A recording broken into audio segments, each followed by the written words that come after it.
Ang sarap siguro na maging girlfriend si tita. Ang ganda mo talaga tita.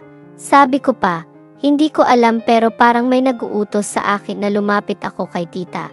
Dahan-dahan akong sumampa sa kama niya. Medyo gumagalaw siya sa aking pag-akyat pero mukhang himbing na si tita. Welcome sa Kwentong Masarap. Kung ikaw ay bago lamang na napadpad sa ating channel at nais mo ng ganitong mga content, huwag kalimutan mag-subscribe, mag-like at share ang ating mga videos. Maaari rin kayong mag-comment sa ating comment section. If meron naman kayong mga story na tulad nito, maaari ninyong isend sa ating email account na nakalagay sa ating description.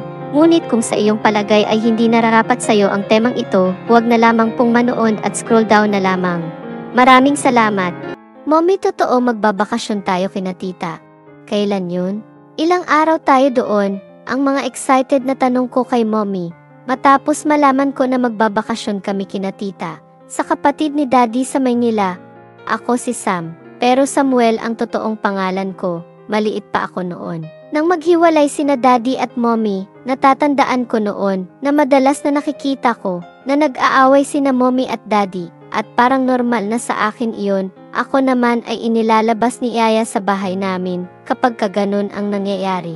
Minsan hindi ako pinalalabas ng kwarto, hindi ko alam kung bakit yun ang ginagawa ni Yaya. Ngayon ko lang naisip na ayaw pala ni Yaya na makita ko na nag-aaway sina Daddy at Mommy. Kaya sa edad ko noon na 10, tuluyan na kaming umuwi ni Mommy sa probinsya at iniwan na namin si Daddy na madalas ko na naririnig kay Mommy na babaero raw si Daddy at kung kanino-kaninong babae raw gumagarahe. Simula noon, hindi ko na nakita ang mga pinsan ko at si Daddy. Ibang-iba rin ang buhay namin kumpara nang nasa Maynila kami. Dito ay puro puno at halaman ang paligid. Bihira ako makakita ng magandang sasakyan, madalas jeep lang at motor na habal-habal. Wala na rin akong yaya, si lolo at lola, na magulang ni Mommy, ang madalas nakasama ko, kaya malaki talaga ang pag-adjust ko. Lalo na sa pagkain, dahil sa Maynila, steak at burger ang paborito ko, pero sa probinsya, nilagang saging, saka mga gulay, at manok na native, pero okay lang sa akin yun noon. Basta kasama ko ang Mommy, saka enjoy ako noon sa pag-akyat sa bayabas at balimbing na puno.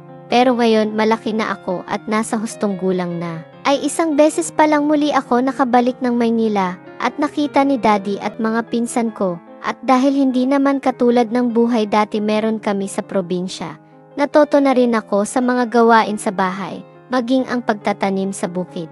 Napapasama ako sa mga kamag-anak ng Mommy at doon ko rin naranasan na kumain ng walang ulam, minsan toyo o asukal lang. Malayong malayo sa buhay ko sa Maynila, pero dahil sa awa ko kay Mommy, hindi ko na magawang magreklamo. Napakabait kasi ni Mommy at kahit kailan ay hindi ko naranasan na saktan ni Mommy at pagalitan. Mga yakap at halik ang ibinigay sa akin ni Mommy, lalo na kapag may nagawa akong mali. Madalas niyang sinasabi sa akin na kaya raw siya nabubuhay dahil sa akin na hindi ko naman maunawaan noon. Ang lahat pala ng ginawa niya ay para sa akin. Kapag malaki ka na, huwag mo gagayahin si Daddy mo, nandito naman ako, mamahalin kita, kahit na binata ka na. Paulit-ulit na sabi ni Mommy sa akin noon. Mayaman ang angkan ni Daddy, may malalaki silang bahay. Ang Mommy ko pala ay dating katulong nila na nabuntis daw ni Daddy. Pero kahit nakatulong si Mommy, napaibig niya si Daddy. Kahit kasi laking probinsya si Mommy, maputi ito at bakas talaga sa kanya ang natural na ganda. Naakala nga din daw ng mga kamag-anak ni Daddy ay mayaman din si Mommy dahil sa kutis nito. Ang mga magulang ni Daddy raw, lalo na si Lolo Manuel, ang hindi pumayag na hindi pa kasalan ni Daddy si Mommy, kahit na daw wala silang relasyon daw noon. Lalo na ako ang kauna-unahan apo nila at lalaki pa raw. Mababait mga magulang ni Daddy, kahit na mayaman hindi sila matapobre. Naalala ko nga noon na may nabasag na mamahalan na paso ang katulong nila. Nagalit si Lola at gusto saktan ang katulong. Pero nagalit si Lolo, pera lang ina, pero nang mamatay na sina Lolo, ay doon na daw nagbago si Daddy at nagagawa na nito na saktan si Mommy, na yun nga ang madalas ko nakikita, pero halos nakalimutan ko na yun sa paglipas ng panahon. At excited ako na muling pumunta ng Maynila at makita ang mga dating kalaro at mga pinsan ko. Ito na ba si Sam? Tanong ng isang babae na halos hindi ko na matandaan. Siya na ngayon, ang laki mo na, mas tangkad ka pa sa akin. Mana ka sa daddy mo. Umitim ka lang, ang sabi sa akin ng isang babae na halos nakalimutan ko na ang mukha. Dahil nang umalis ako noon, ay parang dalagita pa lang ito, pero iyon pala ay si Tita Aileen, ang bunsong kapatid ni Daddy, kung saan sa bahay nila ako titira. Matapos kasi na mag-usap sila ni Mommy at napagkasunduan na, dito na ako mag-aaral. Na ikinatuwa ko naman, ang maisyota ka ba? Tanong ni Tita sa akin. Wala po Tita, mabuti kung ganun, mag-aral ka muna. Huwag mo nagayahin ang daddy mo na halos lahat yata ng mga babaeng nakikilala ay gusto asawahin, sabi pa nito. Sa akin, ako naman ay halos hindi makatingin kay Tita Aileen dahil sa suot nito na napakaigsing short at halos bra na lang ang pang-itaas. Palibhasa sa probinsya ni Mommy ay bihira ako makakita ng ganun. Kaya parang ilang ako na tumingin, gusto mo ba na dito na tumira? Dito mo na pagpatuloy ang pag-aaral mo, sabi pa ni Tita, habang nakatingin sa akin. Sa narinig ko sa sinabi ni Tita ay tuwang-tuwa talaga ako. Dahil sa halos 8 taon ko sa probinsya, ay nagsawa na ako sa hirap at gusto ko naman ng maginhawang buhay. Iyon nga ang dahilan kung bakit pinayagan ako ni Mommy na magbakasyon kina Tita at ipakiusap na dito na ako mag-aral. Dahil alam ko naman na hindi talaga ako kayang papag-aralin ni Mommy. Sa unang araw ko sa bahay ni Tita, ay nanibago talaga ako. Masyadong tahimik at dahil madalas, nasa loob ng kwarto si Tita, wala rin mga tao sa labas. Katulad na probinsya, lalabas ka pa ng gate ng subdivision para makakita ka ng maraming tao. Pero isang gabi, ay magising ako sa ingay ng boses, kaya lumabas ako ng kwarto. Nakita ko si Tita na dumating at mukhang lasing ito. May kasama siyang lalaki na maputi at mukhang foreigner. Dahil sa salita nitong English, wala naman akong alam na asawa si Tita. Pero sabi niya ay may boyfriend siya. Kaya ang kasama niya, ang naisip ko na boyfriend niya, sinundan ko sila. Hanggang sa pumasok ng kwarto, narinig ko na lang ang ingay ng tawanan nila hanggang sa bigla na lang tumahimik. Kaya ako ay bumalik na sa kwarto at itinuloy ko na lang ang pagtulog. Kumusta, nakatulog ka ba? Ang tanong sa akin ni Tita nang makita ako na kumakain. At muli ka naman nakita ko si Tita Aileen na halos wala na naman itong suot. At kahit na bagong gising ito, ay halata sa kanya ang natural na ganda at kahit sinong lalaki, talagang pagpapantasyahan si Tita Aileen. Kaya ako ay hindi na naman makatingin ng diretso kay Tita. Hindi rin ako makatayo sa aking kinaupuan. Dahil sa may biglang bumukol sa aking harapan. Bakit? Parang natutulala ka naman dyan. Masanay ka na dito. Bahay mo na ito. Sabi pa ni Tita Aileen sa akin. Sabay yakap mula sa likod ko. Habang nakaupo ako na nakaharap sa lamesa, kaya naman naramdaman ko talaga ang init ng balat niya at ang pagdikit ng dibdib nila sa likuran ko. Okay lang ako, Tita. Sagot ko naman, nakapili ka na ba ng school na papasukan mo? Para masabi na natin kay daddy mo at nang makahingi na tayo ng pera. Wala pa po, Tita. Okay po lang kahit saan. Sagot ko pa kay Tita Aileen. Pero nang bumalik na ito sa kwarto niya, hindi ko pa rin maiwasan ang mapatingin kay Tita habang naglalakad pa palayo sa akin. Tita, bakit kaya ang ganda mo? Ang swerte naman ng boyfriend mo sa'yo. Ang nasa isip ko, habang lihim ako nakatingin kay Tita Aileen. Iho, pagkatapos mo dyan, tawagin mo na lang ako ha. Magdidilig lang muna ako ng halaman o pumanang, na bigla kong sagot. Dahil hindi ko na malayan na nasa harapan ko na pala si Manang, ang katulong ni Tita Aileen, at madalas ko rin nakasama dito sa bahay nila. Sa ganun araw-araw na sitwasyon, at halos 1 buwan na ako sa bahay ni Tita, ay unti-unti na akong nasasanay. Kaya lang, madalas na napapansin ko, lalo na kapag madaling araw, pag dumarating si Tita, may kasama itong lalaki at alam ko na. Hindi ito yung lalaking kasama niya ng nakarang linggo, dahil mukhang Indian naman ito, pero mukhang mayaman at disinte. Ano kaya ang trabaho ni tita? Sa loob-loob ko, habang nasa kwarto ako at nakahiga, at dahil sa curious talaga ako kung anong meron sa loob ng kwarto ni tita, nag-abang ako sa pag-alis niya, kaya isang gabi ay napansin ko na muling umalis si Tita Aileen. Alam ko kung saan nakalagay ang ekstrang susi ng kwarto nito. Nag-abang muna ako na makatulog si Manang. Nakita ko kasi itong nanood pa ng teleserye sa Z. Kahit alauna na ng madaling araw. Marahil ay hinihintay niya na dumating si tita, pero nang makita ko na nakatulog na ito sa sofa, dali-dali akong lumapit sa kwarto ni tita. Dahan-dahan ko na binuksan ang pinto ng kwarto, at pagbungad ko pa lang, ay amoy ko na agad. Ang mabangong kwarto nito, napakaganda ng kama, ang lambot, kaya sinubukan ko na higaan. Ang sarap siguro mahiga rito, katabi ni Tita Aileen.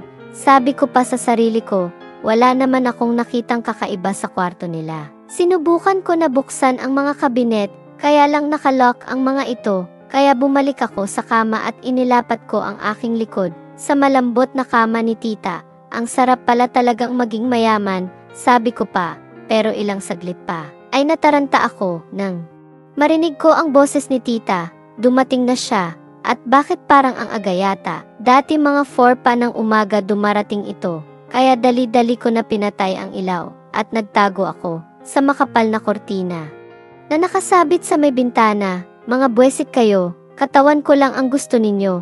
Pagkatapos makaraos, ay iwan din ako, ang mga sabi ni tita, habang nagtatanggal ito ng sapatos, at parang lasing na naman ito. Matapos mahubad ni tita ang suot nito, at nakatupis na lang, inihiga nito ang katawan sa kama niya. Lalong naglaki ang mga mata ko, dahil kitang-kita ko, ang kapusian ng katawan ni Tita Aileen. Kahit malamig ang kwarto ni tita dahil sa lakas ng aircon, pero tumutulo pa rin talaga ang pawis ko. Kinakabahan na ako at hindi ko alam ang gagawin. Paano ako makakalabas dito na hindi niya malalaman? Hinintay ko pa ang sandali na makatulog si tita, pero habang nakahiga ito, ay tila may chat pa sa cellphone, kaya lalong tumagal pa ako sa paghihintay. Kung ayaw mo edi wag, ito pa ang narinig ko na sabi ni tita sa kausap niya, na parang pinapapunta niya dito sa bahay ang kausap niya na lalaki. Maya-maya pa ay tumayo si tita, at pumasok ito sa loob ng banyo. Pero hindi naman ito sinara ang pinto, kaya kung lalabas ako, ay maaring makita pa rin ako ni tita. Natatakot na ako sa posibleng mangyari kapag nakita ako ni Tita Aileen dito. Baka pauwiin na ako ng probinsya, at hindi na ako matuloy sa pag-aaral dito sa Maynila, pero nawala ang mga kaba ko. At iba na naman ang aking naramdaman nang lumabas si Tita Aileen ng banyo. Bagong ligo ito, at tanging ang tuwalya lang ang tela na nakatakip sa kanya. Pero hindi sa katawan, dahil nakapulupot lang ito sa kanyang ulo. Ganito pala si Tita Aileen, kapag nasa loob ng kwarto niya, palakad-lakad sa loob. At walang pakialam kung ano ang hitsura niya. Ang hindi niya alam, nandito ang kanyang pamangkin sa loob, na matyagang nakatingin sa kanya. Kitang-kita ko talaga ang mga ginagawa ni tita. Kahit na 30 na ang edad ni tita, ay hindi mo mahahalata. Sa kanya, tila ba, kaedad ko lang ito, wala man lang bakas sa katawan niya, na maipipintas ka. Napakaganda talaga ni Tita Aileen. Iyan ang paulit-ulit na mahinang boses na lumalabas sa bibig ko. Ang sarap siguro na maging girlfriend si tita, sabi ko pa, sa ilang oras ko na pagkakatayo sa likod ng kortina. Sa wakas, nakita ko na nakapikit na si tita, nabitawan na nito ang hawak niyang cellphone. Ito na pagkakataon ko na lumabas. Sabi ko sa sarili ko, kaya dahan-dahan ako, napayo ko, na naglakad, papunta sa pinto. Pero nang tumapat na ako sa kama ni tita, ay gumalaw ang mga paa nito, at napahinto ako. Hindi muna ako gumalaw, at habang parang estatwa na nakatayo sa harap ni tita. Nakatingin ako sa mukha ni tita at nag-alaala na baka i-open nito ang kanyang mata. Ang ganda mo talaga tita. Sabi ko pa, hindi ko alam pero parang may nag-uutos sa akin na lumapit ako kay tita. Dahan-dahan akong sumampa sa kama niya. Medyo gumagalaw siya sa aking pag-akyat pero mukhang himbing na si tita. Siguro dala na rin ang kanyang kalasingan. Hahalikan ko sana ito. Pero nang humawak ako sa kama, ay lumubog ang kamay ko sa lambot ng kama. Kaya gumalaw ang kamang higaan ni tita. Inulit ko ang paglapit at pinagmasdan ko kung magigising si tita. Habang sa mailapit ko na ang aking labi sa mukha ni tita, magkahalong kaba, excitement at takot ang nararamdaman ko. Pero nandoon pa rin ang pag-aalala ko na baka magising si tita. Kaya kinuha ko na lang ang aking cellphone at kinunan ko ng litrato si tita habang nakahiga. Matapos ay dahan-dahan akong bumaba ng higaan niya. Pero gumalaw si tita at tumagilid ng higa. Naipit tuloy ang aking kaliwang kaway na nakatukod sa kama. Hindi muna ako gumalaw at kapag pinilit ko na tanggalin ang kamay ko, siguradong magigising ang maganda ko na tita. Gusto mo ba? Gawin mo na. Napatingin ako kay tita nang magsalita ito. Pero nakapikit pa rin. Ayaw nilang akong samahan ngayon dito. Ikaw na lang, sabi pa ni tita. At lalo akong nagulat dahil hinawakan ni tita ang kamay ko at inilipat niya ito sa aking madalas tingnan. Alam pala ni tita nandoon ako. Gising pala ito. At hinihintay lang ako kung ano ang aking gagawin. Wala man akong karanasan, pero sa mga napapanood ko at nakikita, ginaya ko lang. Hindi ko sinayang ang pagkakataon na kasama ko si tita na kapatid ni papa. Doon nga ay magdamag akong pinagbigyan ni tita. Nawala na rin ang aking kaba at takot nang muling sabihin ni tita ulitin daw namin at siya naman ang bahala. Hinayaan ko na nga si tita sa mga gusto niya. Alas 5 na ng umaga nang makabalik ako sa aking kwarto at habang nakahiga ako, nakatigtig ako sa magandang picture ni Tita Aileen na nakuha ko kanina at hindi ako nagsasawa. Natitigan ito. Sam, nag-almusal ka na ba? Halika rito, sabayan mo ako. Alok ni tita sabay napunta ng kusina. Kumain kami ni tita ng sabay. Wala akong imik, pero si tita parang wala lang sa kanya kung ano ang normal na ginawa niya noon. Ganon pa rin siya. Natapos ang maghapon na magkasama kami ni tita sa bahay. Pero hindi muna ako lumapit sa kanya. Hinihintay ko siya na mag-open sa akin tungkol sa nangyari. Pero lumipas ang 1 linggo, wala siyang binanggit. Patuloy pa rin siya sa pagdala ng lalaki sa bahay niya. Paiba-iba ito, sabi niya boyfriend niya. Pero hindi nagtagal, natuklasan ko na trabaho pala ni tita iyon. Para makatipid doon na lang niya dinadala sa bahay. At sa kanya na lang binibigay ang pera na para sana sa renta ng motel.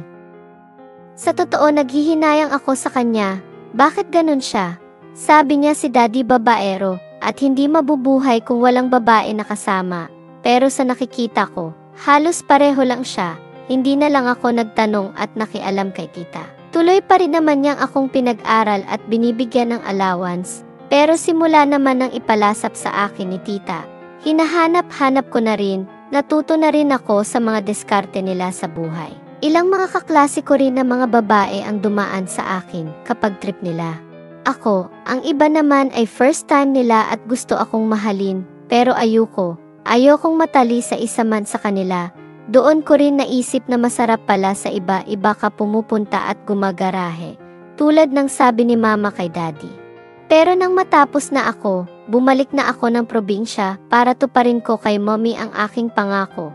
Kasabay ng pagkakakilala ko sa isang babae na tunay na nagmamahal sa akin at nais ko na makasama habang buhay.